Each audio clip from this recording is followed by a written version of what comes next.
All right, so a lot of people ask me all the time, Phil, I'm trying to get a bank account. I'm having challenges getting a bank account. Can you tell me how to do it? I'm really finding it hard to get a bank account. So we're going to create this video to help you guys get that bank account that you're looking for.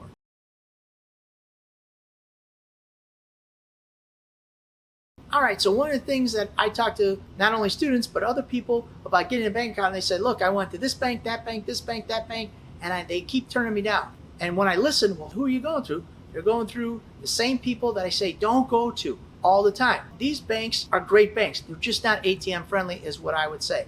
So they go to Wells Fargo. They go to Bank of America. They go to Chase. Those banks, they're not good for the ATM business. Phenomenal banks, but they don't want to cater to the ATM business. So you stay away from those banks. And sometimes they go to this Chase branch and this Chase branch and this Chase branch. And then what happens is they get turned down and say, oh, I can't get a bank.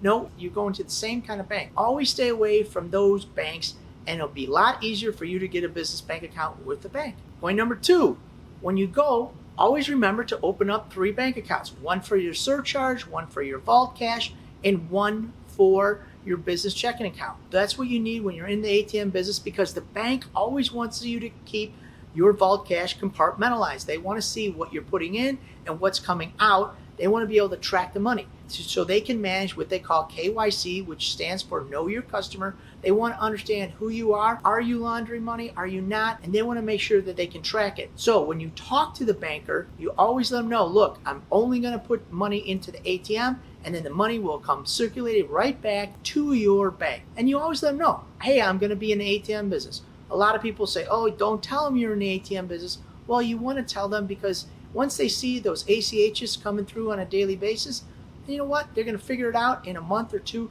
They will shut you down if they're not going to bank you.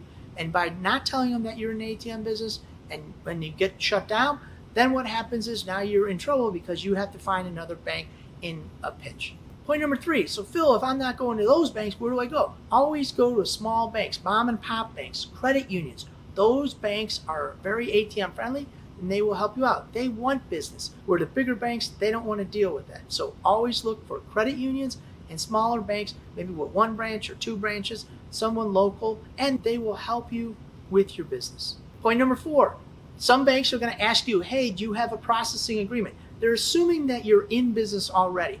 So if you're not in business, which some of you guys are thinking about getting into the ATM business, so you're looking, hey, I'm going to get an ATM, I'm going to get a checking account, I'm going to get an EIN, I'm going to start my business, and one of the things you need is a business bank account, and once you hit that roadblock, you stop. So the banks are assuming that you're already in business. So what you do is you get your corporation papers, you take it down to the bank, you show them that you're in business, and sometimes they will ask for a processing agreement.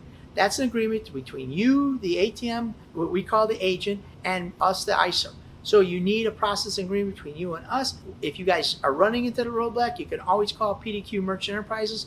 We can sign you guys up, and we can give you that processing agreement to help you get that business bank account. And point number 5, once you get that first bank account, please look for other banks and open up another business bank account just in case they decide to shut you down at some point in time. Keep a minimum in there. If you guys got multiple ATMs, you know what, put 1 ATM over there. It always helps out to create that business relationship in case, this is what we do, just in case that bank, it gets sold and then they shut you down. A friend of mine was dealing with the local bank, great relationship, and what happened is that bank sold, and then the relationship got a little tougher but still manageable, and then the bank sold again. Now he's having a tough time with the bank, and they're just real tough on the guy, and now he's in trouble because if they shut his bank account, he doesn't have anywhere to go. I gave him a couple ideas of some other banks. He says, you know, I'm going to check into that. But if they shut him down, he's in trouble. So you want to make sure that you don't put all your eggs in one basket. You have a couple baskets just in case the banks sell. Unfortunately, banks are selling right now, and it makes it a little tougher for us when they consolidate because some of the banks are not so ATM friendly as the banks that we're dealing with